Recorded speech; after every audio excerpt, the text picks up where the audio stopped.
tia fascista não irá me amordaçar. Belo é o preto e a escuridão, igualdade racial, nossa missão. Toda menina já pensou em ser bailarina, sonhava ter uma carreira, ser bem sucedida, dizer para o mundo o que eu tenho pra agregar. Tenha a certeza, esse sonho ninguém vai tirar.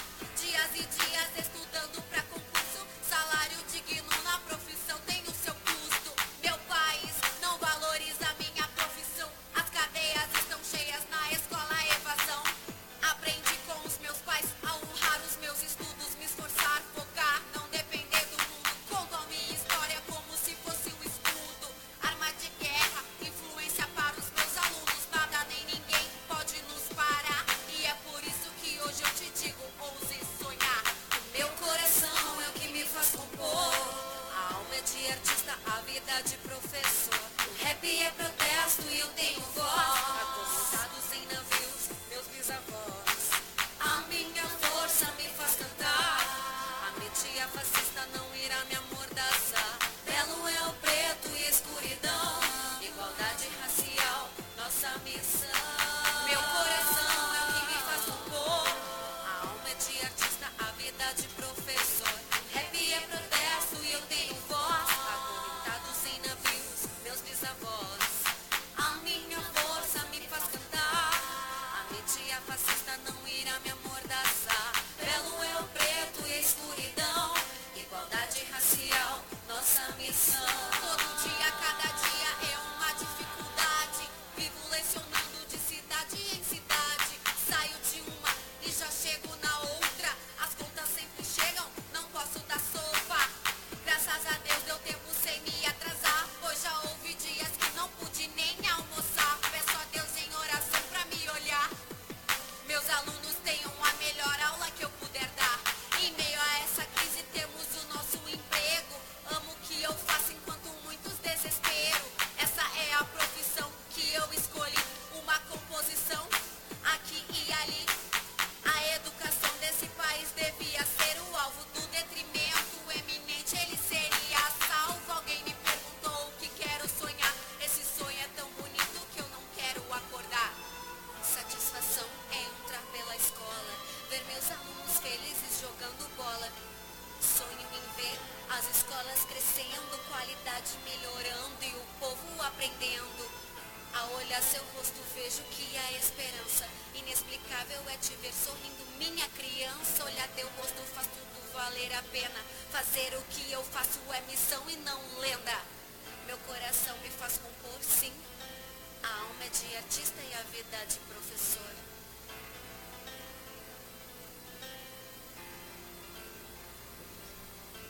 Meu coração é o que me faz compor, a Quantos alma é anos tem de isso aí? artista, a vida de professor. O rap é protesto e eu tenho voz, acorrentados em navios, meus bisavós.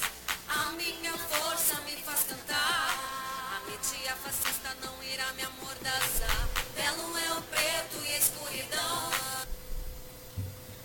Boa tarde a todos os ouvintes e seguidores da Rádio Jornal Destaque. Mais uma sexta-feira, então, com o nosso programa Diversidades. E hoje vamos falar sobre empreendedorismo, cerveja artesanal e nada mais, nada menos do que um grande amigo aí da cidade, o Charles Skoll, morador aí de Esteio, como ele diz, o tempo suficiente para conhecer a nossa cidade, né, Charles? Um prazer, Charles, te receber aqui. Obrigado por ter aceito o convite, então, para participar aí do nosso segundo Diversidades no Ar. O Charles é um profissional aí na área da comunicação há bastante tempo, né? Hoje, assessor parlamentar, já passou aí por Assembleia Legislativa, outros municípios também fazendo assessoria, como secretário, enfim, tem uma boa caminhada como um agente também político, né? Mas hoje a gente vai falar sobre cerveja artesanal, né, Charles? Oi, Jana. É um prazer aqui estar no programa Diversidades. Eu fiquei muito feliz de ser convidado e principalmente para falar de um tema assim que é um hobby pessoal, né? Porque eu acho que faz algum tempo, assim, algumas décadas já, de que haviam extinguido, na verdade, a ideia da prática de cerveja de fazer em casa. Tinha mais aquela cerveja preta, etc., né? Mas recentemente esse movimento cresceu bastante e é um hobby cada vez mais, é uma área da gastronomia, né? E é um hobby cada vez mais apreciado pelas pessoas, né?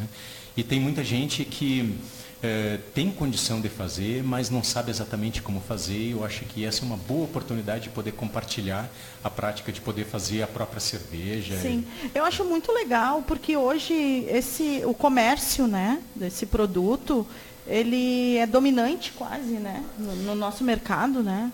E eu acho que a questão do artesanal, do hobby, né, de tu construir isso em casa, com a família, eu acho muito bacana.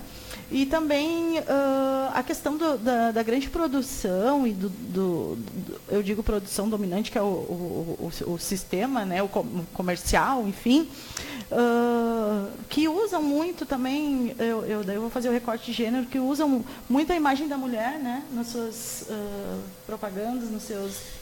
Trazem muito isso e exploram. Eu vejo isso como também um tipo de exploração. Enfim, e por isso gosto muito da linha artesanal, porque foge um pouco desse modelo, né?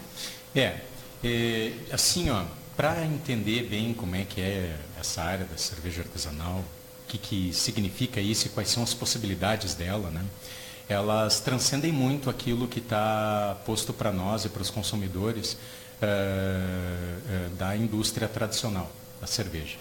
Inclusive, a gente pode separar assim, os segmentos de cerveja artesanal entre aquelas que são feitas em nanocervejarias, que são as pequenas, né?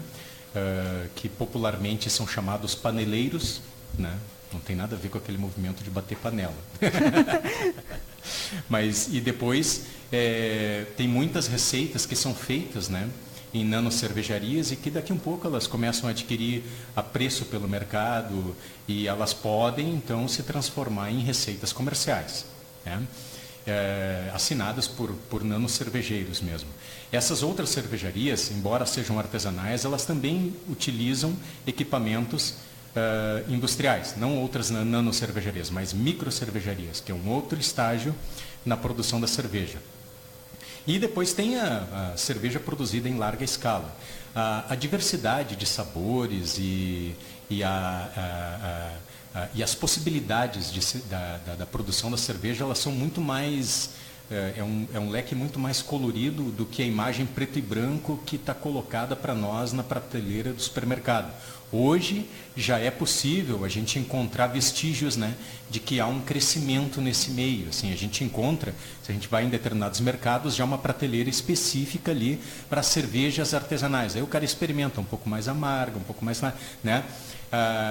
Mas essas são feitas, são micro cervejarias que produzem para colocar no mercado. Aqui a gente tem uma radicalidade maior ainda, né? Aqui a nanocervejaria, ela possibilita que a gente compartilha, daí cria-se uma comunidade, entende? Entre 2, 3 amigos, para viabilizar economicamente, porque tem um recurso para se investir nisso.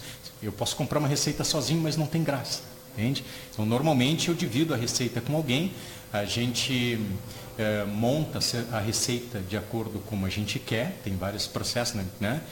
Aí, primeiro a gente faz a receita no papel, e depois vai etapa a etapa que eu quero poder explicar cada etapa delas, né, no decorrer desse programa. E eu trouxe algumas aqui, para quem está acompanhando. Olha só, que legal. E aí eu vou fazer algumas Deixa eu ver. perguntas. Essa aqui é a Dr. Skoll. Isso, essa é a Dr. Scholl. Scholl. Que é uma cerveja ímpar. Essa Santa aqui. Clara. Essa é a Santa Clara. Essa Olha é uma parceria só. que eu fiz com um amigo. Com o Gildo. Olha que legal. Essa aqui é do Gildo. Santa Clara, que bacana. Sim.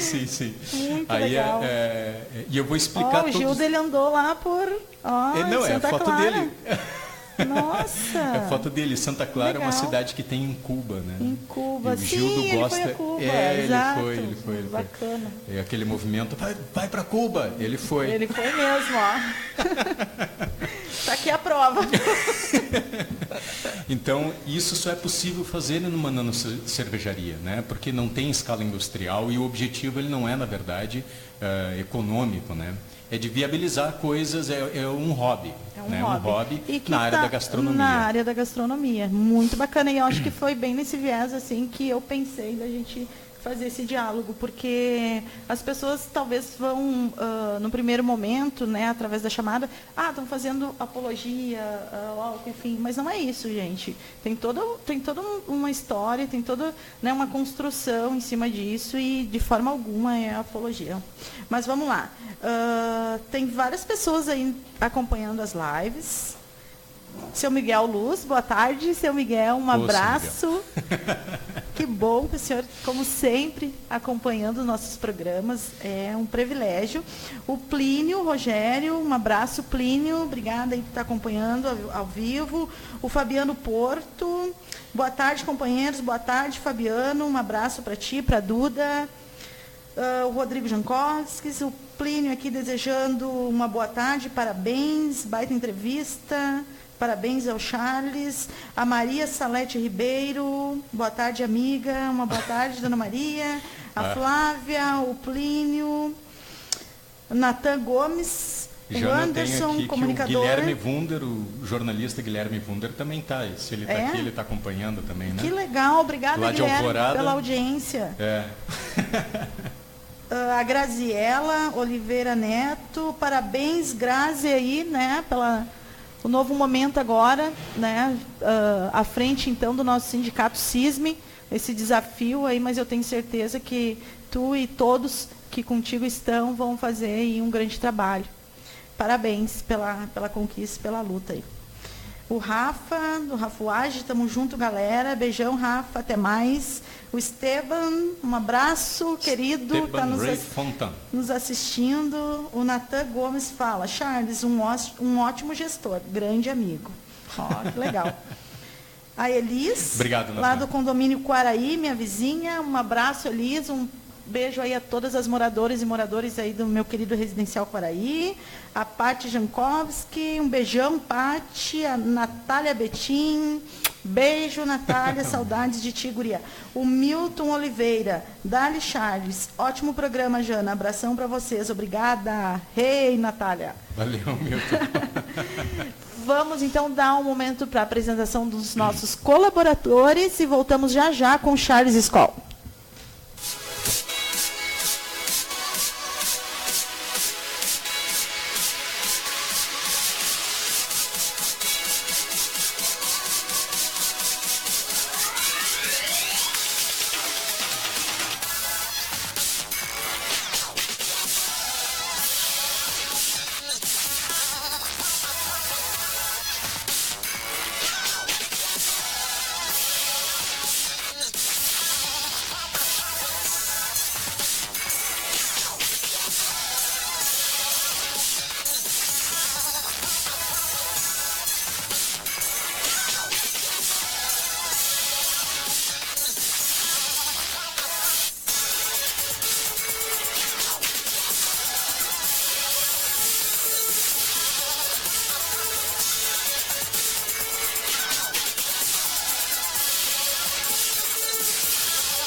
Retornando, então, após a apresentação aí dos nossos colaboradores, obrigada também, saudando então a todos os nossos colaboradores da Rádio Destaque. O Estevam, né, desejando aí bons ventos a nós, Charles. Obrigada, Estevam, parabéns também. Bons ventos ao teu trabalho grandioso que tu desenvolve aí na área da cultura, da literatura, que a gente acompanha, uma grande referência já no nosso município, né, para quem está iniciando aí nessa área. Tu és referência. A Sandra Silveira diz aqui, ó, fiz um tipo de mouse beer, Charles, bem caseira, mas quero aprender a fazer artesanal. Muito legal. Que legal. Posso falar dessa mouse beer aí? Tu fala?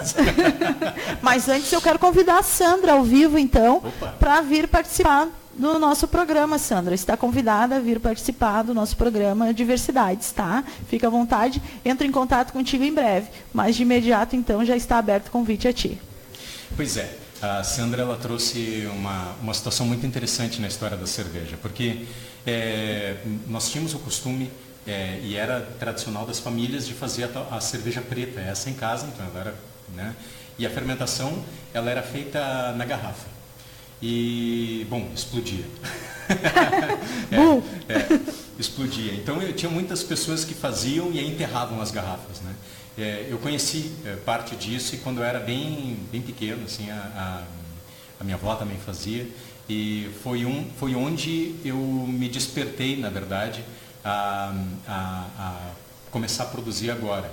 Eu trabalhava em Alvorada. E aí, no decorrer do trabalho, tinha uma pressão do trabalho muito forte, etc. E eu tinha um amigo que se sensibilizou pela minha exaustão no trabalho.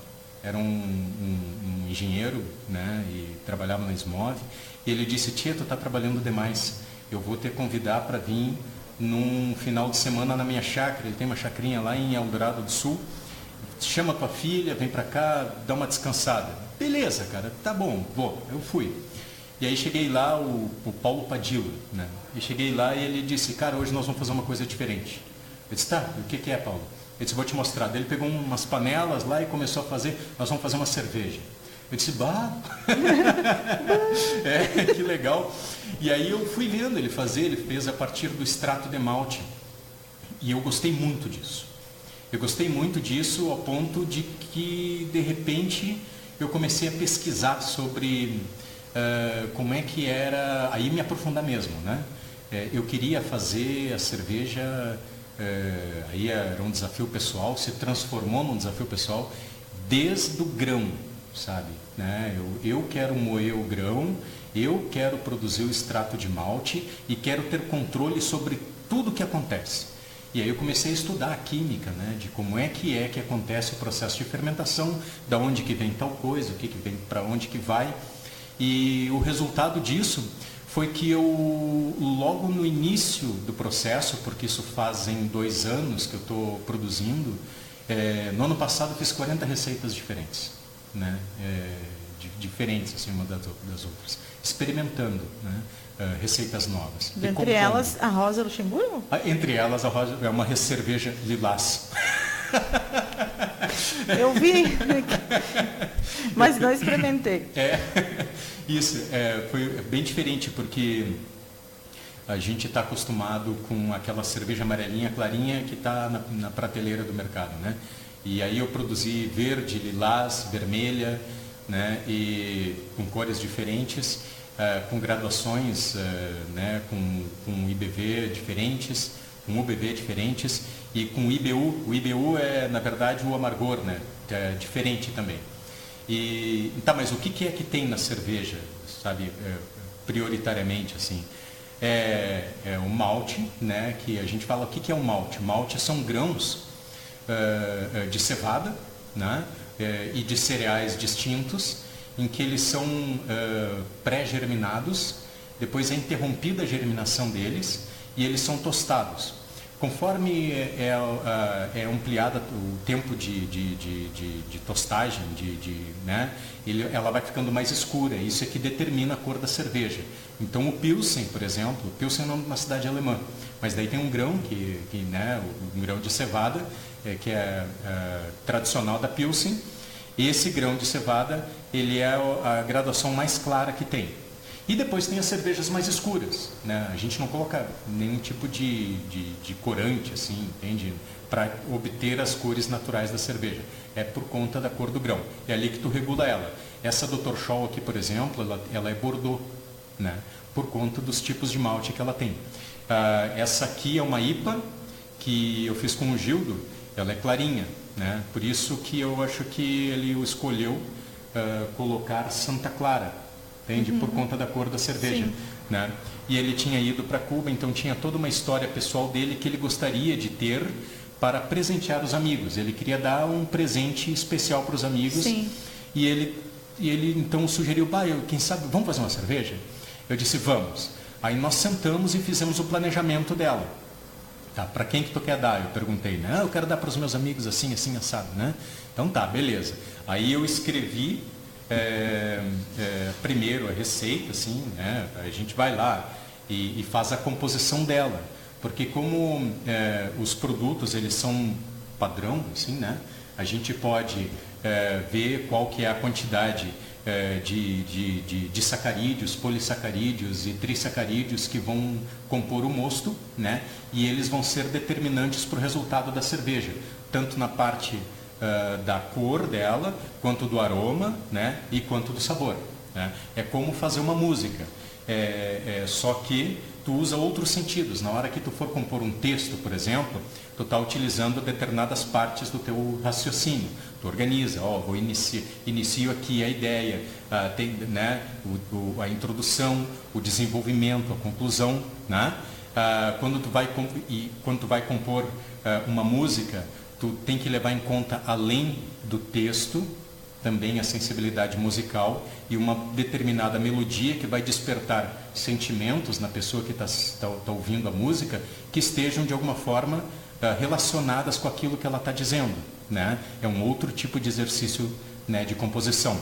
Mas quando vai fazer uma cerveja, aí tem a parte do texto dela, tem a parte, né, todo o sentido visual dela. Então a gente vai trabalhar a cor, acrescenta ainda o sentido do paladar, né, que é completamente distinto, vai compor algo para o paladar, né, e o aroma, né? Então, por exemplo, esta IPA, ela tem a seguinte composição, ela é para ser uma cerveja amarga, mas ela demonstra ser bem mais amarga do que é realmente de fato, porque eu agreguei nela um aroma gramíneo, né, de um lúpulo. É um nugget chamado, né? É um lúpulo em que ela deixa um cheirinho que combina com o sabor e acaba, a partir desta integração, despertando um sentido maior na degustação, né? Porque tu casa o aroma com o paladar. E aí ali está a mágica da composição. E isso, cada uma que a gente fazendo esta composição, ela se torna ímpar, né? Então, tanto as cervejas mais especiais, mais complexas, né? E nem sempre dá certo da composição, porque, por exemplo, do Gildo, era para ser uma Gold Ale.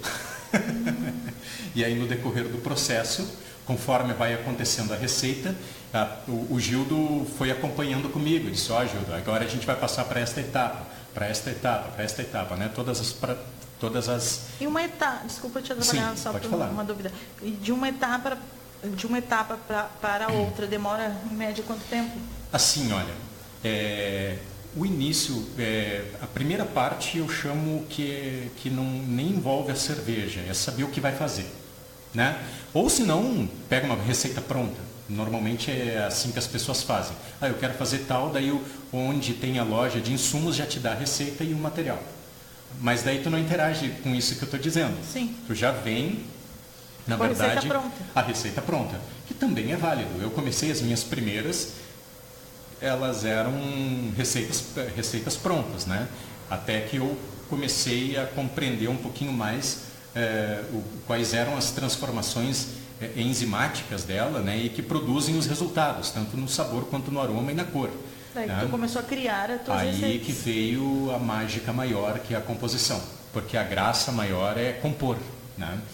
Então, depois que é superada essa etapa, vem a abraçagem. Aí compra o material, abraçagem. A abraçagem ela pode durar de 8 a 16 horas. E ela é interrupta. Então, é cansativo. Né? Então, né, tem que reservar um tempo. Normalmente, final de semana. Né? Porque eu não tiro folgas durante a semana, entende? Mesmo que poderia, mas não é do meu costume. A cidade não para, as coisas não param, então a minha dedicação prioritária é outra. Mas no final de semana, normalmente, eu tiro ali de 8 a 16 horas, depende a receita, se ela é mais difícil ou menos difícil. E nesse momento da confecção dela, que é a abraçagem, ela engloba várias etapas. Primeiro, se produz o extrato de malte. É quando a gente trabalha com o grão. Tá? A gente coloca o grão dentro de um recipiente, de uma panela grande, que ela tem um filtro, né, e a gente faz o líquido circular por esse filtro. Né? Eu tenho uma página na internet, Esparta Cerveja Artesanal. Se colocarem lá no Facebook, Esparta Cerveja Artesanal, vai aparecer a página, e ali eu compartilho algumas experiências como essa, porque daí dá para ver como é que é a panela, sim, como é que é o grão, né? E aí a pessoa tem uma ideia mais clara, né? De como é que faz. Aí depois que tem o extrato de malte, o grão vai fora. Aí é uma outra panela. No meu caso, né? Sim. Dá para fazer na mesma. Mas aí tira o grão, fica só o líquido. Fica só o líquido, né? Aí, e esse processo aí demorou quanto tempo, mais ou menos? Para fazer a primeira parte, né, 90 minutos na receita, né? Mas depende. Por quê? Porque é o seguinte, o grão, primeiro, ele não pode ser esmagado na moagem, porque a casca ele acaba liberando substâncias que podem dar sabor desagradável na cerveja depois, no processo de fermentação. Então ele tem que ter um moedor que só esmaga o grão para abrir ele por dentro. O que tem dentro são as enzimas já, né? Então e que são moléculas de açúcar, que são moléculas enormes. Se eu levanto demais a temperatura nessa primeira etapa, por pressa, por exemplo, querer fazer dentro dos 90 minutos da receita, eu corro o risco de quebrar esses açúcares ao meio. E aí criam grandes açúcares, né, os polissacarídeos, né, e eles acabam não sendo fermentáveis, porque o ser unicelular, que é a levedura que consome esses açúcares, é um ser muito pequenininho, ele é um celular, ele só consome disacarídeos, açúcares, sim, menores, né? Os outros são muito grandes, maiores que ele. Isso então, é um fogão? É um fogão industrial. Industrial. É um fogão industrial porque... Para comportar o tamanho das panelas. Isso, exatamente. Para poder aquecer, porque senão, daí pode levar 2 dias, né? Então, precisa ter um fogão de 16 joulings, que é um fogareiro simples, assim, de campanha. Esse já dá conta de poder aquecer uma panela com 60 litros de água, por exemplo. E aí ali é que está a mágica e o momento em que tu determina a graduação alcoólica. Já no primeiro momento já determina muita coisa. A cor da cerveja, se ela vai ser mais turva ou vai ser mais clara, se ela deve ser mais alcoólica ou ela deve ser mais encorpada. Por que há o contraponto entre alcoólica e encorpada? Porque se eu dou uma rampa de temperatura mais forte e eu quebro as moléculas de açúcar em açúcares não fermentáveis, né? Eles acabam acompanhando a cerveja até o final, não são fermentados. E aí ela fica com menos álcool, né? E com uma quantidade de polissacarídeos, no caso, maior, e isso dá uma certa sustentação, aquela cerveja que engorda muito, né? Então ela é porque ela levantou demais as temperaturas e isso acabou tendo um cozimento não muito adequado. E aí, qual que é a mágica que eu fiz nesta aqui, por exemplo, que é a Dr. Scholl? Tinha uma quantidade absurda de malte, 8 tipos diferentes, quase todos importados, que a gente consegue em fornecedores, inclusive agora em Esteio abriu uma loja de fomento de cerveja que eu quero conhecer, né? Eu quero conhecer essa loja nova em Esteio, fica, acho que na Rio Grande ali, Que legal. É uma coisa nova que eu descobri, já vieram me falar. E quando a gente levanta ela, e aí é uma questão pessoal, das minhas experiências pessoais, né? As receitas tradicionais, elas te jogam de 60 e 66 graus para cima. Eu começo a trabalhar as enzimas de 46 graus para cima. E aí eu vou subindo com rampas para buscar as enzimas certas e os grandes açúcares, ao invés deles quebrarem no meio por conta da elevação da temperatura, eu vou quebrando eles pelas pontas. E aí eu tenho uma quantidade, eu consigo extrair desta maneira uma quantidade absurda de disacarídeos. E, por exemplo, como essa cerveja, a Dr. Scholl, porque é uma Belgian Triple, mas ela saiu fora do padrão das Belgian Triple. Viu? Porque, porque ela ficou muito alcoólica, ela tem 12% de álcool, né? Então ela ficou muito alcoólica, né? E também a coloração dela ficou um pouco modificada, mas a receita dela é numa Belgian Triple. Então, conforme tu vai executar elas, tu pode se enquadrar ou não dentro dos padrões internacionais. Como o objetivo não é comercial, e o objetivo é fazer um grande laboratório, na verdade, e explorar os sentidos e compor com os sentidos, a mágica das nanocervejarias e desse hobby é tu poder produzir e depois compartilhar com os amigos e dizer, e aí, gostou? Eu quero, cara, isso está muito amargo. Não, mas olha aqui, essa aqui, eu gosto mais forte. Eu disse, bom, experimenta essa, sabe? Então, de alguma forma, tu acaba conhecendo mais os teus amigos. Quais são os... tu toma café com açúcar ou sem açúcar? Eu gosto do café bem doce. Não toma essa cerveja. Essa aqui não, é essa então, sabe? Então tu vai conhecendo outros aspectos da intimidade das pessoas que circulam a gente e que ficam desapercebidos porque a gente não compartilha mais isso, né? Vamos fazer uma festa de aniversário, por exemplo, certo? Tu não vai convidar, tu vai para uma pizzaria, né? Tu não divide mais, na verdade, essa composição. Claro que ainda acontece isso, mas não com tamanha frequência, de acordo com a cultura que nos antecede, né? A cultura urbana de agora nos coloca nos centros comerciais, na pizzaria, no Roda Pizza, entende? E aí tu vai para lá, todo mundo fica feliz, etc., mas tu perde uma parte da convivência, né? Vamos fazer um carreteiro juntos? Compreende? Quando tu vai compor alguma coisa com isso, tu tem outras, tu amplia, né, a tua relação com os teus amigos, etc. E a cerveja artesanal, ela te possibilita isso. O vínculo, né? O vínculo. Olha só, eles. Temos mais recados aqui, ó. O Rodrigo falou, quero uma edição especial fora Temer. Daí o Natan Gomes fala assim, ó, concordo contigo, Rodrigo. Isso quer dizer que ele também quer. A Sandra Silveira riu e falou assim, tentei, uma branca explodiu 50% das garrafas. É verdade. A Tati está nos acompanhando, a Tati Della Passa, um grande abraço, Tati, está lá em Caxias, né? Mas sempre nos acompanhando, obrigada. A Francisca Dávila, ali da Navegantes, querida Francisca, um beijão aí para essa comunidade que eu amo de paixão. Uma boa tarde, a Cris Moro, a Simone, o Mike, desejando uma boa tarde, obrigada, querida, uma boa tarde a vocês também. O Estevam, Charles, e sua arte alquímico etílica. E o resultado é muito bom. Abraços, Charles, Janaína, todos os amigos da luta. Obrigada, Estevam. Quero mandar um abraço para o grande abraço. Johnny Vieira, grande camarada, né? Trabalhamos juntos muito aqui, filho de Stay. O né? Johnny Vieira, irmão do Tata. Ali, um abraço para vocês todos, que massa. Legal. E aí essa é a primeira parte, né? Vamos só dizer para o pessoal aí que está nos seguindo, que tem bastante gente acompanhando aí, postando verdade. Também. Ó, Vanessa Borges, beijão, Jana. Beijos, Vanessa, querida. Foi conselheira tutelar também aqui no município. Um grande beijo para ti. Dizer que logo vai ter um sorteio aqui, ó. Então fiquem ligados. Né, tem critérios. Tem que compartilhar agora, ainda ao vivo, a live.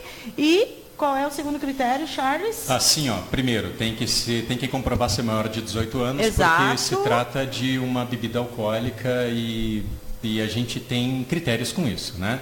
E legais, né? Exato, né? E outra questão, tem que atender eu vou fazer algumas perguntas, sabe? Aí quem responder as perguntas, claro que quem responder as perguntas, eu vou dar as respostas, né? Vou estar falando aqui sobre como é que se faz o processo. E vou fazer uma pergunta sobre isso que estou falando. Quem der as respostas, os primeiros que derem as respostas, as cervejas vão ser sorteadas para estes, então. Fiquem ligados aí, né, aqui no passo a passo que o Charles, né, nessa grande formação aqui de como produzir uma cerveja artesanal, e é mágico, né, realmente mexe com todos os sentidos, é muito legal. Vamos lá, Charles. E aí depois que está nesta primeira parte, tu já não entra mais em contato com o grão, né? Aí aquela massa de grãos ela é dispensada, né? Eu normalmente gosto de enterrar, porque a composição, tem pessoas assim, por exemplo, a erva do chimarrão, as pessoas gostam de colocar ela num lixinho reservado, né? Eu coloco nas plantas. Isso, exato, porque ela tem um alto grau de decomposição, né? E a quantidade de celulose que tem no produto da cerveja torna esta decomposição num tempo diferenciado com as coisas, com os demais produtos que a gente consome, né? As cascas, etc. Ela demora mais tempo para decompor.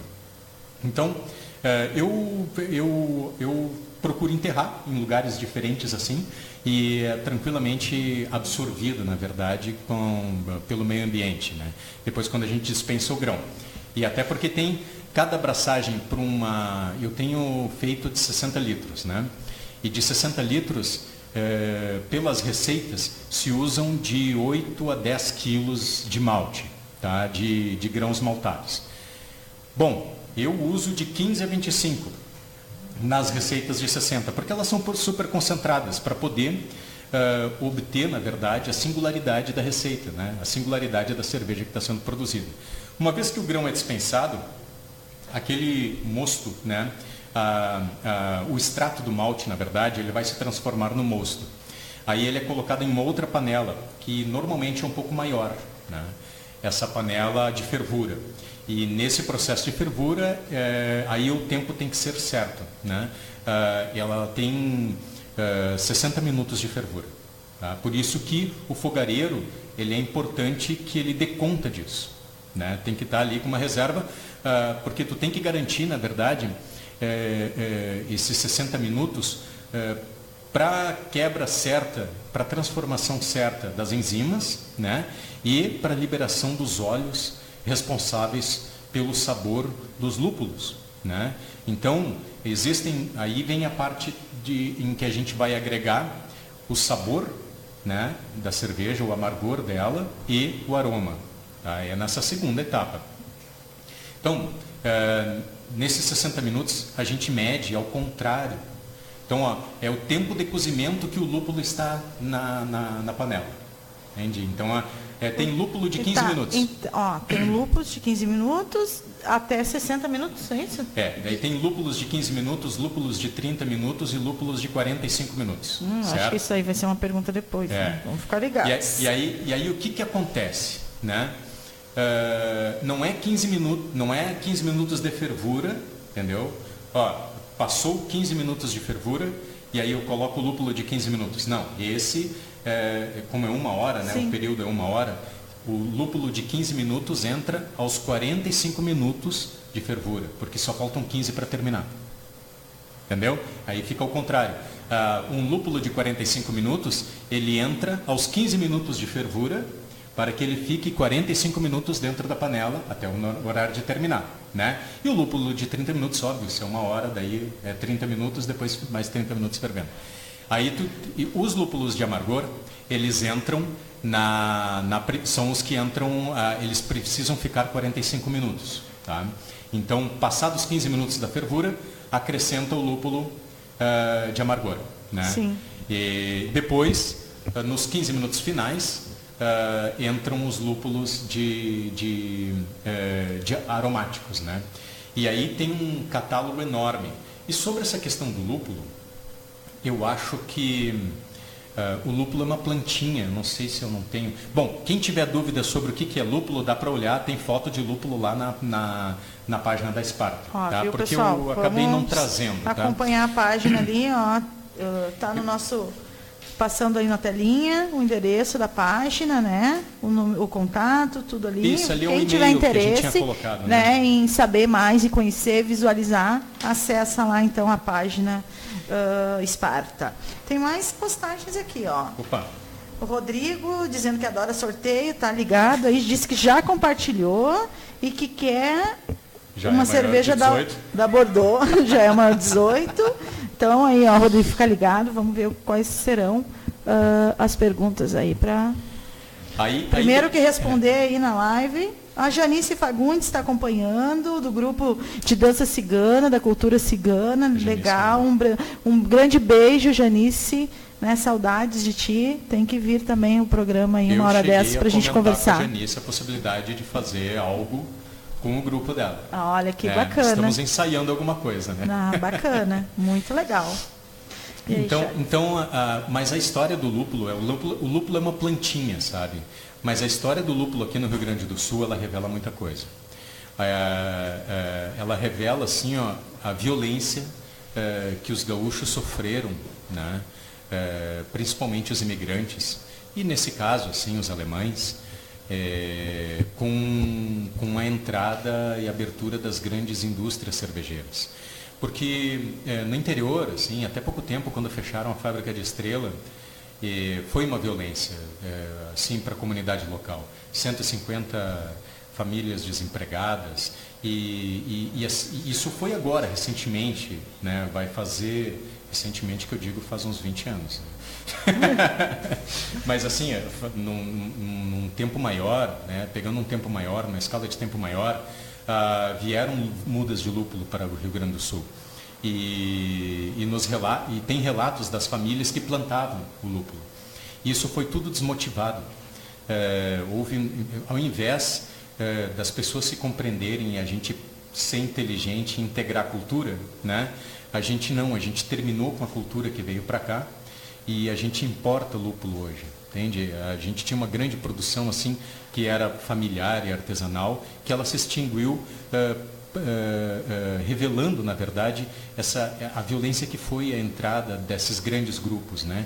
E que não é à toa que são os maiores empreendimentos, né? Foi um extermínio, Os mais lucrativos, né? Essa massificação, sabe? E que tu acaba, de alguma forma, anulando, né? As identidades locais, sabe? Então, hoje não. Hoje nós temos o retorno disso. Já temos hoje, se a gente for olhar na internet, assim, a possibilidade de comprar mudas. Pô, que bacana. E aí isso se adapta ao solo facilmente? Sim. Eles ficam diferentes, viu? Se tu plantar um lúpulo aqui... Nosso clima aqui. Isso, exato. Eles ficam diferentes. E isso pode ser bom ou ruim. Depende do que é que tu procura, né? Mas tem que compreender daí qual que é a diferença. E a partir dessa diferença local, tu adaptar a tua composição. Olha só que então, bacana. Porque é diferente, muitos dizem é ruim. Não, é ruim se tu for usar a fórmula que pega um lúpulo importado e aplicar no lúpulo local.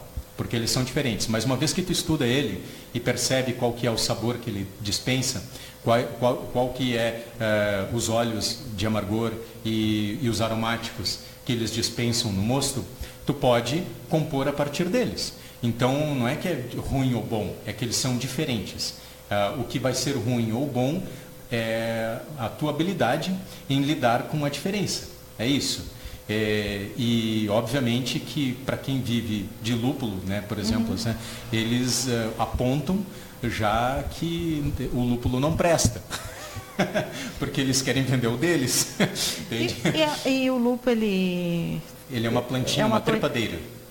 Sim. Uma trepadeira e aí depois ela dá um cachinho assim. Tem flor? É tipo uma florzinha verde. Verde. E é isso que a gente utiliza, né? Essa florzinha verde que a gente utiliza. Pode ser in natura ou como eles chamam pallets. Não sei se eu estou pronunciando correto, mas é assim que é pallets, né? Eles são compensados. Para as receitas, é interessante para quem está começando comprar os pallets, né? Porque eles te dão exatamente a quantidade de amargor e exatamente a quantidade de aroma, né? E aí tu tem condição de ter mais controle sobre aquilo que tu está fazendo. Sim. Entende? Olha só, quanta coisa interessante, né? O Rodrigo, a Janice... Ó, Charles e a problematização do lupo na cultura gaúcha. Temos. A Lene Eliezer, ali da Navegantes, minha comadre querida, nossa companheira de luta, Charles. Boa tarde, abraço ao Charles, grande companheiro. Disse de imediato que quer uma Esparta. Claro que sim. E aí eu posso continuar um pouquinho? Vou te pedir um tempo só para os nossos colaboradores.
Retornando então, aí ao Diversidades, com essa formação aí sobre cerveja artesanal.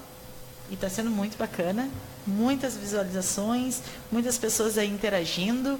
E agora o Charles vai explicar um outro momento aí do processo, né, Charles? Vou ter que dar uma corridinha aqui, porque a gente, né? Aí, nessa primeira etapa, bom, uma vez que a cerveja ela está já cozida, fervida, né? E já tem ali o teu sabor, o aroma dela, a gente mede, daí nesse momento a gente tira o que a gente chama de gravidade inicial, que na verdade é a densidade do mosto, né?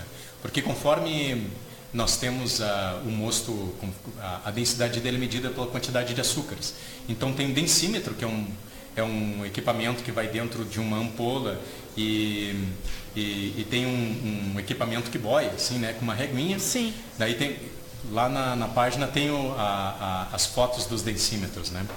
E aí eu sempre mostro ali, cada vez que eu termino um mosto, eu tiro uma foto para mostrar assim qual que é a gravidade inicial. Porque depois da fermentação, os açúcares, quando são consumidos pela levedura, eles se transformam em CO2, né, que é o gás carbônico, e que são liberados, né, para a atmosfera, e aí que dá o resultado do álcool. O álcool ele surge a partir do processo de fermentação. Tem muitas pessoas que dizem, vem cá, tu bota álcool e essa aqui tu botou mais? Eu disse, não. nunca se coloca álcool ou mistura qualquer coisa na cerveja, né? Ela é um processo que tem início, meio e fim. O resultado dessa fermentação é que acaba produzindo, na verdade, uma quantidade de álcool, né, dentro do líquido. E aí, aí depois ela parte, uma vez que coloca ela no fermentador, sai da panela, tu esfria ela, bota no fermentador e ela fica por 7 dias pela receita, né? Eu estendo esses 7 dias para 14 a 21, determinadas receitas. Por quê? Porque essa primeira etapa da fermentação, ela é fundamental para dar a graduação final alcoólica. Porque depois tu troca de recipiente de um fermentador. Ela fica em um resguardo, assim? Tipo, isso. De 7 a 14 dias? De 7 a 14 dias num recipiente isolado do mundo, né? Isolado, completamente fechado, né? Tem que ser o fermentador, ele tem que ser muito bem isolado, porque o mosto ele é consumível por qualquer ser unicelular. Então, se não tiver, por exemplo, as condições adequadas, né, de esterilização, qualquer outras leveduras ambientais podem entrar junto no mosto e produzir, por exemplo, sabores distintos, né, e sair do resultado ideal, entende? Então, nesse primeiro momento, né, que acontece a grande parte da fermentação. Depois se troca para um outro recipiente igual, né? Tem um recipiente lá que ele faz a primeira fermentação, depois a segunda fermentação. A gente troca ele e tira, na verdade, o resultado dessa primeira fermentação que fica depositado no final, no fundo. Por isso que eu espero um pouquinho mais, porque a decantação, como ela não é uma cerveja filtrada, a decantação ela permite que o líquido fique um pouco mais transparente. Para ter uma ideia, Jana, esta cerveja aqui da Dr. Scholl, eu levei 1 ano para fazer ela. 1 ano? 1 ano. Então eu posso fazer uma planejando cerveja... ela, quer dizer? Não, 1 ano de confecção. Todo esse processo aí demorou 1 ano? Isso, né? Porque daí no processo de fermentação, a decantação, por exemplo, ela é natural. Ela não é uma decantação de filtro, em que eu arranco, na verdade, as propriedades da cerveja. A filtragem da cerveja, tu deixa metade da cerveja para trás, né? Essa aqui não. Então, as partes mais consolidadas do mosto, do líquido, eles acabam, por força da gravidade, decantando, né? E ao fundo do recipiente que está fazendo a fermentação, se cria uma lama que tu retira ela para a segunda parte, né? E depois tu vai tirando, tu vai cada vez mais, pelo processo de decantação, tu vai limpando ela, no caso, né? Separando, porque não é sujeira, na verdade, mas para te manter uma cerveja clara, sendo artesanal, não filtrada, esse é o processo, né? A gente pode agregar outros elementos que vão nesse processo, que eles vão ajudar. Por exemplo, a gelatina. A gelatina, ela contribui para agarrar esses elementos mais pesados e jogar eles para o fundo, tornando ela mais clara. A cerveja do Gildo, né, essa aqui, teve gelatina, mas foi a primeira vez que eu utilizei. Nunca utilizo. Usei porque ele queria essa característica. Uma característica, um tom mais claro, um tom mais... Então, eu utilizei isso. Aqui, eu não utilizei nenhuma das outras, eu utilizei, e essa aqui ela é mais limpa e transparente, por exemplo, do que a outra, né?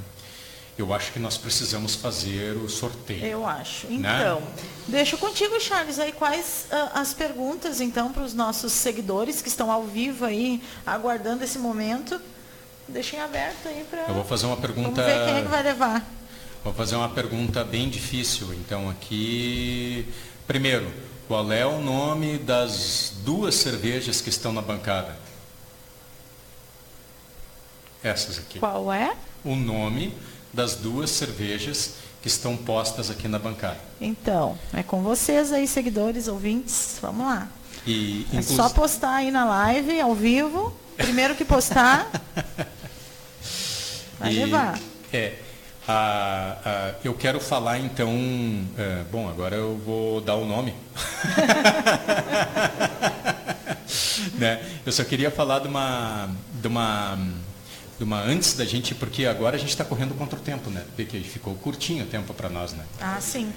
Vamos tocando. Aí eu quero fazer o seguinte, eu quero falar um outro aspecto, Jana, que a gente está tratando aqui. Olha quanta coisa legal que dá para agregar, na verdade, né? Em termos de humanidade, sabe, né, de relações humanas. Primeiro a gente está falando de gastronomia, de sabor, de compartilhar as coisas, né, são diversas virtudes, né, que a gente, numa sociedade cada vez mais atomizada, com medo, trancado dentro de casa, a gente acaba ficando excluído dos processos de sociais, entende? Isso ajuda.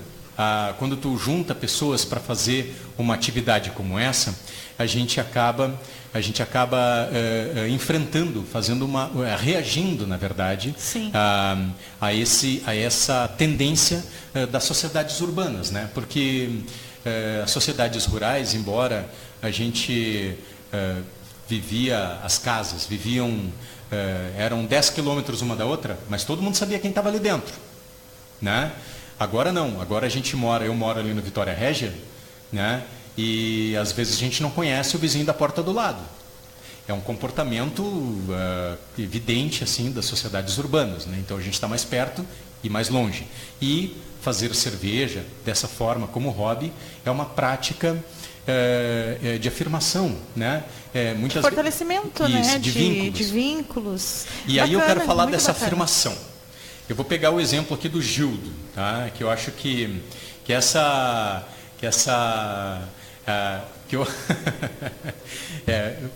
esse exemplo que nós tivemos, né, que a Esparta Cerveja Artesanal possibilitou para o Gildo, foi muito interessante. Ele decidiu, por ser uma cerveja clara, né, de colocar o nome da cerveja dele de Santa Clara, tá? Por quê? Porque ele fez uma viagem que para a vida dele, pessoal, foi muito importante. E para as pessoas que têm uma relação pessoal do círculo de amizade dele, sabem que foi importante. Para o Gildo, né? E por isso que o presente que ele quer dar para os amigos leva um pouco da identidade dele, né? O Gildo é o camarada que gosta muito de política, que tem um senso crítico muito forte, que é um cara que quer fortalecer cultiva vínculos as tradições, tem um piquete na Semana Farroupilha, sim, ele bacana. Né? E ele gosta muito da cultura cubana, ele participa da Associação Cultural José Martí, né? Que faz a integração Brasil e Cuba, né? E aí, mas só que isso tu coloca num currículo, na verdade, e tu não vai entregar o currículo para o teu amigo, entende? Fica estranho. Num cartão dizer, não, sabe, tu não encontra uma outra forma de expressar, né? Aquela vivência, exato, aquela experiência posicionamento que ele teve. Que é particular e pessoal dele, né? Posicionamento, isso. Aí, quando na cerveja que ele está distribuindo para os amigos, que já está pronta, Santa Clara, tem uma foto dele em Cuba, numa cidade chamada Santa Clara, e aqui no rótulo da Santa Clara conta o porquê que ele acha que Santa Clara foi uma cidade importante, né? Por quê? Porque ele lembra, na verdade, uma passagem da Revolução Cubana em que o Ernesto Che Guevara e um grupo de guerrilheiros, né, enfrentando o ditador Fulgêncio Batista, eles descarrilaram um trem que iria armar o exército do Fulgêncio Batista para enfrentar os guerrilheiros. O Che Guevara foi lá, interrompeu o caminho do trem, descarrilou o trem e armou os guerrilheiros. Entende? E isso foi definidor para o resultado positivo da Revolução Cubana. Então, eu não sabia disso. Eu adoro história, né? Mas essa história especificamente, por conta de onde estamos e por conta dos reflexos ainda do bipolarismo entre socialismo e capitalismo, e nós estarmos no continente americano, aqui, Brasil, muito subordinado à cultura americana, né? A gente acaba sendo apartado deste conhecimento no currículo escolar, por exemplo, né? É como se ele não existisse. Por quê? Porque ele contrapõe muito da cultura hegemônica onde nós estamos vivendo, né? Mas é muito interessante. E a gente aprende bastante, né? Porque a gente percebe, e a gente percebe mais do que de fato aconteceu na história, e quanto mais a gente percebe, se apropria dos conhecimentos de como é que as coisas acontecem, etc., mais a gente tem autonomia pessoal, autonomia mesmo, para poder tirar as nossas próprias conclusões. Porque eu acho que isso faz parte da emancipação política e pessoal de cada um. Né? Não é, na verdade, a gente não deveria estar subordinado a grupos que organizam aquilo que a gente deveria pensar. E isso cada vez é mais comum, né? Principalmente depois que a gente está inserido numa sociedade com veículos de comunicação de massa, em que determinados veículos são hegemônicos, né? Eles estabelecem meia dúzia de novelas que são ficcionais, quais são os valores e quais são as virtudes que devem ser mais importantes, no caso, dentro de uma sociedade. E com isso manipulam grande parte dos movimentos sociais, te levam, mesmo sem tu saber, a compreender. Eles raptam a tua capacidade crítica, né? Na medida em que estabelecem aquilo que tu deve pensar. Então, quando a gente faz... de uma certa forma, tentam, né, manipular, né? Eu acho que manipulam mesmo. Uhum. E aí, quando a gente se apropria... Por isso que tem canais que eu não assisto mais. E por isso que eu estou aqui, nesse meio de comunicação alternativo. E por isso que eu estou aqui também. Então, interessante que a gente, apesar de ser gastronomia, a gente trabalha comunicação, que é a minha área, né? Então aqui está levando uma grande mensagem. Exatamente. Sabe? Tudo isso está contido em algo. E aí tem um rótulo, né? E como eu gosto de comunicação, publicidade, aí eu me puxo para fazer os rótulos. Eu sento com uma pessoa ali, diz, como é que tu quer? Como é que tá? Pá, daí eu monto a arte, né? Fazer arte, eu adoro fazer arte, né? Então tem agora plataformas novas de software que eu estou estudando, que eu sou apaixonado por isso. E a Dr. Scholl ficou barato, né? Isso foi um camarada de Alvorada que fez. Muito bacana. Esse aí fez, e eu achei tão legal que eu... Também gostei. Comprei a ideia dele, né? E ele também se seduziu pela ideia. Ele achou muito legal. Lá nós fizemos uma cerveja verde chamada Krypton IPA. E teve um lançamento da Krypton IPA num bar especial lá e etc. Foi muito legal, porque reuniu o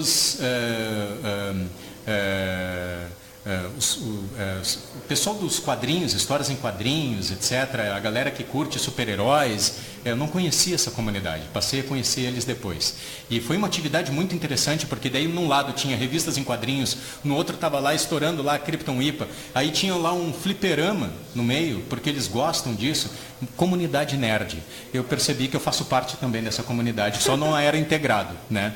Então, mas tem vários grupos, né? Eu conheço algumas pessoas que participam, que gostam de desenhar, que fazem desenhos em quadrinhos, que reproduzem em grupos, se trocam. Tem linguagem própria. Tem linguagem própria. E que se alguém está assistindo, percebe que eu não tenho a linguagem própria deles, né?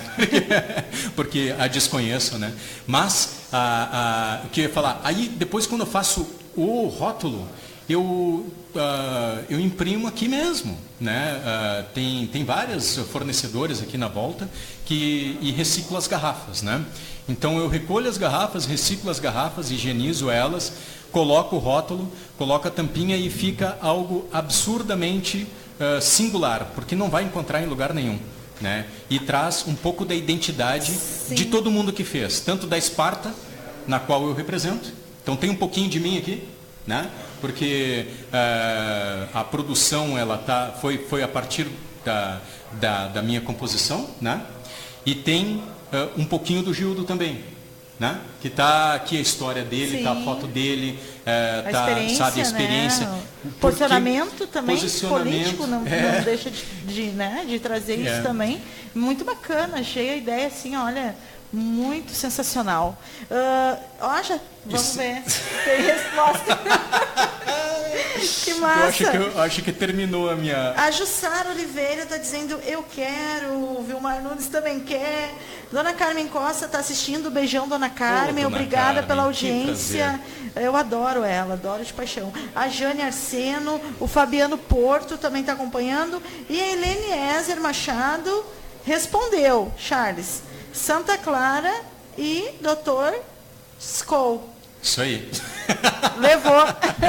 Levou. Aí a gente tem mais, né? É, tem mais. Vamos fazer. Não, mas são só as duas, né? Ah, sim, sim. Não, Daí, qual que ela vai levar? A Skoll ou a Santa Clara? Aí vai depender do paladar do camarada... Quem é que levou? O Eliezer? Ah, não, a Lene Ezer. Ah, a Lene. A Lene, sim. A Lene, eu sugiro a Dr. Shaw. Conheço a Lene, eu tá sugiro aqui, Lene, a Dr. Shaw. guardadinha pra ti, tá? A Dr. Shaw. E... Ó, tem alguém pedindo a caneca. Não, a caneca não. Caneca aí. Vamos fazer mais uma pergunta? Vamos lá. Não sei como é que nós estamos de tempo. A gente tem mais um tempinho ainda. Vamos lá, temos aí mais uns 15 minutos. Então, essa aqui já é da Lene, né? Sim. Então, vamos fazer uma outra pergunta. Como é que é o nome da cervejaria artesanal, da nanocervejaria artesanal que eu criei? Quase que eu respondi. Então eu não posso responder. Quase que eu respondi a pergunta na própria pergunta. Que desastre, né, mano? Então, vamos ver. Quem é que está seguindo aí? Tem bastante gente aí visualizando. Vamos lá, pessoal. Aí, qual é o nome da cervejaria? Isso. Então, qual é o próximo passo? Pois é. Aí, depois que ela é fermentada, tem dois caminhos. Depois que ela está pronta, fermentada, na hora que a gente vai retirar ela do fermentador, né? Aí ela tem dois caminhos. E eu acho que aqui tem uma dúvida, na verdade, foi uma das primeiras, assim, em pouco tempo, na verdade, que eu esclareci isso, né? Primeiro, qual é a diferença entre chopp e cerveja? Né? Ali é o momento da diferença entre o chopp e a cerveja. No caso da cerveja artesanal, da forma como eu faço, eu preparo um prime, que é um açúcar invertido. Como explicar isso, né? Mas não vou dar a explicação da cadeia do açúcar invertido, mas é um açúcar hidratado invertido que ele vai promover uma fermentação já regulada, por isso que essa não explode. A Sandra disse, porque eu fiz uma branca e aí explodiu 50%. Porque tu já trabalhava com os elementos que iam fermentar na produção do mosto, né? E depois na finalização. Aqui não, aqui a gente produz o prime para dar a fermentação certa de acordo com a resistência da garrafa. Então tu já sabe antes, né, o que é que vai acontecer. E aí tem a ver com a temperatura, né, com que tu vai manter as garrafas, né? Temperatura ambiente e tem uma flexibilidade bem maior, né? Por exemplo, eu começo a ter problemas de fermentação, de carbonatação, na verdade, né? Por que carbonatação? Porque esta fermentação que acontece dentro da garrafa, o gás carbônico ele não é liberado para o meio ambiente. Ele fica preso dentro da garrafa. Ah, tá. Eu acho que eu faltei essa aula de química. Né? Porque aí quando acontece a fermentação aqui dentro, vai ampliar um pouquinho, mas daí são vírgulas, né? A graduação alcoólica dela, porque acaba liberando um pouquinho mais de álcool.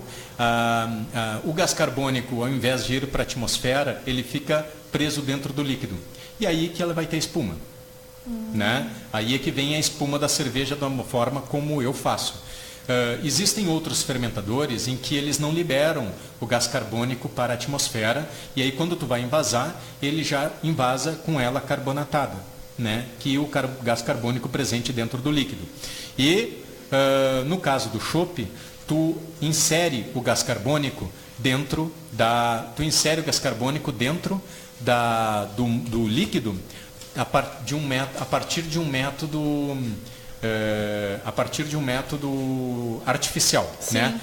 Chama-se carbonatação forçada. Aí tu pega um cilindro de CO2 e aí e coloca com um equipamento, né, o CO2 dentro do barril onde está o líquido, né, em determinada pressão, e aí o CO2 acaba de alguma forma entrando no líquido e finalmente dá a espuma da cerveja. Sem o processo da carbonatação, nós também temos cerveja, mas ela não tem espuma e ela fica super estranha, né?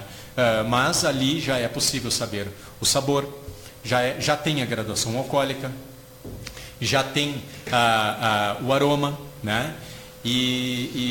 Mas o gás carbônico dentro da cerveja muda o paladar, né?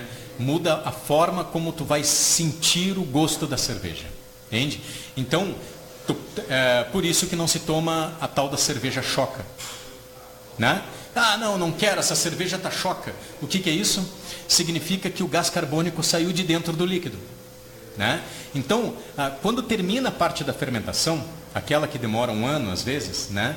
Quando termina a parte da fermentação, tu tem ali a comum cerveja choca, né? Mas é cerveja. Depois, ao colocar dentro da garrafa e depois junto com o prime, ela volta a fermentar mais um pouquinho.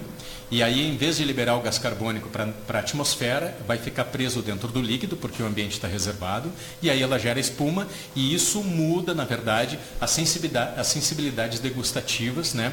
E também o olfato dela, o aroma dela se torna mais evidente, né? Nossa, quanta coisa legal, né, nessa produção aí. Não. Nossa, olha só, tem várias respostas. Peraí. É o primeiro que responder, né? Aqui o seu Vilmar Nunes diz que o nome é Skol. O nome... Não é Skol. Não é Skol, seu Vilmar. Não é Skol. Eliezer Machado Sparta. Ô, Lene. A Lene tá ligada mesmo. A Lene de novo? A Lene de novo. A Lene acertou e foi a primeira. Foi a primeira. Depois todos os outros se responderam, também responderam. Vai levar do Gildo. Inclusive a dona Carmen Costa também respondeu ali. A Esparta respondeu certo. Bacana. Tá interagindo. Legal, dona Carmen. Que legal. A Lene aqui. Vamos deixar... Deu, Lene. Tá bom assim. E como é que nós fizemos o critério agora? A gente deixa para dona Carmen também? Fica a teu critério. Vamos deixar, eu vou deixar vamos levar para dona Carmen. Então tá. Né? Depois ela a gente respondeu. sobe ali e entregamos a ela pessoalmente. Vamos fazer mais uma pergunta? Vamos lá. Né? Não sei como é que nós estamos de tempo. Eu estou perdido. Eu terminou a bateria do meu celular. Já passou. Vamos fazer então. Vamos fazer mais tá. um. Mais um só. Só mais um. Tá bom. Não, e eu acho que daqui um pouco, né, Jana, eu me coloco à disposição aí, se caso a gente quiser voltar a falar daquilo. Não, eu adorei muito, assim, tudo isso que tu trouxe, né, essa aula. Se eu enxergo uma cerveja do Ferraro, do Rodrigo, eu conheço. O Rodrigo Ferraro tem uma baita cervejaria. Ele já saiu de uma etapa, ele também fazia cervejas da forma como eu faço hoje, mas ele resolveu, por um momento na vida, tornar-se um empreendedor, o Rodrigo Ferraro. E ele investiu num parque, né, num pequeno parque, e ele, a cervejaria dele, na minha opinião pessoal, ela é uma das mais bem-sucedidas, porque ela manteve o sabor da cerveja, o mesmo sabor da cerveja, com um equipamento maior do que aquele que tinha com um equipamento artesanal. Então, a microcervejaria Ferraro, na minha opinião, ela trabalha com cerveja artesanal e de uma forma muito fiel. À degustação ao gosto final e etc. Né? Mas já é um empreendimento comercial, um grande empreendimento. Um empreendimento de médio porte, na minha opinião. Que legal. E foge um pouquinho dos padrões. E aí precisa um pouquinho mais de tempo para falar. Desse comércio aí. Sim. Dominante. Quando eu compro uma cerveja dele, eu sei para onde está indo o meu dinheiro. Exato. É isso aí. É essa a ideia, né? Mas é a primeira pessoa que ligar com 378 39 33 2, fala aí. ganha cerveja. Só um pouquinho. Pode Qual é ser o ótimo. número? 3, 78 39 39, 332. 332. Falar que era cerveja, ganha cerveja. Então, o último sorteio vai ser com o seguinte critério. O primeiro que ligar aqui para o nosso estúdio, da Rádio TV Destaque, no número 37839-332, vou repetir, 37839-332, vai levar mais uma cerveja artesanal aí da nossa querida cervejaria do Charles Esparta. E eu sei que vocês fizeram a gentileza, inclusive, de deixar na capa do programa, meu celular está na bateria agora, mas na capa do programa o endereço ali, o contato, né? O contato esparta@gmail.com. A partir desse e-mail, né? E o e-mail é bem simples da gente se comunicar. Eu quero me colocar à disposição para quem quiser fazer experiências, né? O meu equipamento, isso é interessante. O meu equipamento de produção de cerveja, ele é móvel, né? Ele não é, ele é bem nômade assim, né? Eu posso levar e fazer aqui, fazer lá, entende? Desde a preparação da água, não há necessidade de ser feito em um determinado espaço porque tem que ter tal equipamento. Não, ele pode ser feito numa garagem, né? Onde a gente tem que, claro, tem que estar, o ambiente tem que ser adequado para isso, mas pode ser feito num acampamento. Tem que ter um fogareiro, uma panela. Isso, exatamente, né? E então tem alguns camaradas que eu estou ensaiando agora em que eles querem fazer porque querem aprender a fazer, né? E querem ter esse contato e aí às vezes não tem tempo, não conseguiram se organizar, na verdade, para fazer um curso. Eu estou compartilhando isso e estou fazendo isso também, né? A gente acaba dividindo a receita e os resultados. Que legal. Estamos aí, então, esperando a ligação do nosso último sorteio e dizer, Charles, que a gente, infelizmente, está seguindo aí ao final do nosso programa de hoje e deixar em aberto, né, um convite, então, para tu retornar. Ah, que legal. Em Eu breve, fico feliz. para a gente continuar, então, esse bate-papo aí, essa aula aí, que foi um aprendizado. Eu acredito que para mim e para todos aí que estão acompanhando. Muito obrigado, Jana, muito obrigado para todo mundo que assistiu, estou sempre à disposição e é um assunto muito interessante, dá para falar sobre filosofia, educação, arte, cultura e relações sociais, tudo a partir da cerveja artesanal. É isso aí. Então segue. Então aí uma boa tarde a todo mundo. Obrigada mais uma vez ao Charles Escol, da Cervejaria Esparta. Uma boa tarde, bom final de semana e até semana que vem, na quinta-feira, com o programa Fala Conselheira. Boa tarde.